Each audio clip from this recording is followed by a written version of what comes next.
Alright, so, hear me out here. I don't have time to record a whole video, but it just keeps getting worse, so I'm gonna ramble on for a bit, and I appreciate y'all sticking with me while I talk about this whole OGL issue. So what is the Open Gaming License? For Dungeons & Dragons specifically. The Open Gaming License is a license from WotC, from Wizards of the Coast, that essentially says that as long as you follow their SRD and some basic rules, you can make your own supplements for Dungeons & Dragons 5th edition. It's been very open, it's been very kind to us as creators, and it has been a wonderful way for people to make stuff, make some money making their stuff, and enhance 5th edition as a whole. Now, as the Dungeon Dudes have so graciously stated, OGL 1.1, unfortunately, if the rumors are to be believed, upends all of that. As you can see, I have their tweet up on the screen, and you can read that as I talk, but essentially what OGL 1.1 is trying to do is it's trying to severely limit what any creator can make unless it's officially licensed by Wizards of the Coast or approved by them, alongside requiring every single piece of content that you make for your game to be reported to Wizards if it is a commercial item, which means that you're making money from it, and if you're making more than $750,000 a year, you must pay a royalty fee to Wizards of the Coast for every dollar after $750,000. While you can debate the royalty fees and whether or not Wizards should be making that, the rest of the Open Gaming License, proposed 1.1 Open Gaming License, effectively makes it not an Open Gaming License. When everything has to be reported to Wizards, that in and of itself is not open. You are signing into a licensing agreement with Wizards whenever you do that. Regardless, the limitations that's going to place on the community are drastic and huge, and Fallout, nobody liked that. You can put to that. As you can see, unfortunately, Wizards of the Coast and Hasbro have been pretty silent up until today, which I do have this in this list, but essentially, this proposed OGL got leaked on January the 5th. Wizards of the Coast and Hasbro have said nothing, and it's, as of recording this, January the 10th. That is a long time to not say anything while your community is effectively burning down. Moving on, Cobalt, to the point where Cobalt Press, which is a huge, as you can see, a huge D&D publisher, third-party publisher, is going to be launching their own system to continue making their own stuff.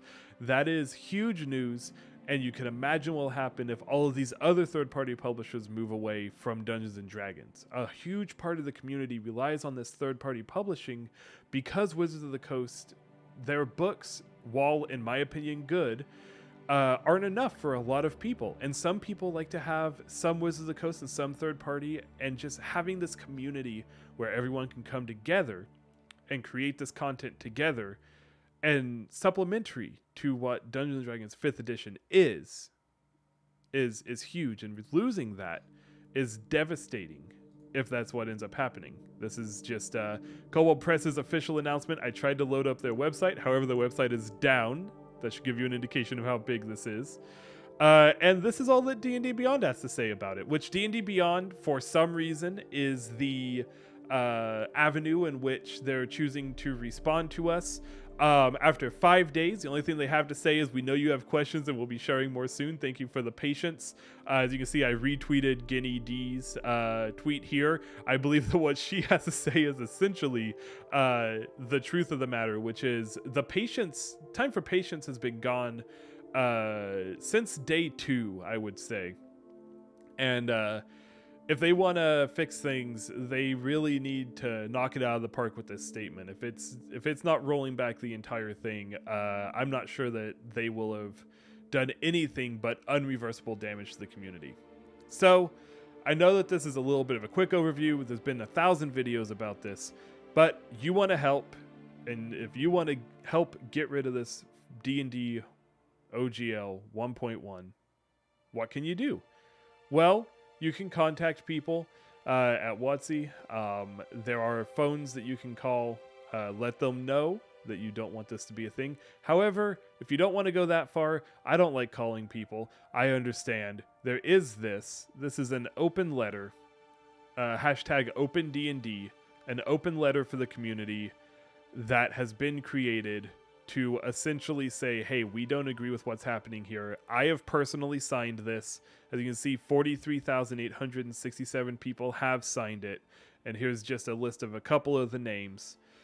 And yeah, I don't know what to say outside of I believe that this 1.1 OGL, if the rumors are to be believed, and we've been given no reason to believe that they're not, will be devastating to 5th edition, to Dungeons and Dragons, and to its community in general. And I hope that it doesn't happen that way, because there's been a lot of cool content that's been created that wouldn't exist if this OGL was the way that it was from the beginning, including my own stuff. You know, Jacob, Tyler, and I made the Questonomicon, and it would suck to see that type of stuff not be able to continue happening. Yeah, for creators all around, and for the silly dice game that we all love to play, I hope that corporate greed doesn't win out here, and that Wizards of the Coast and Hasbro come to their senses. But that's all I really have to say about this one. So I will catch you guys with hopefully a more cheerful topic next time.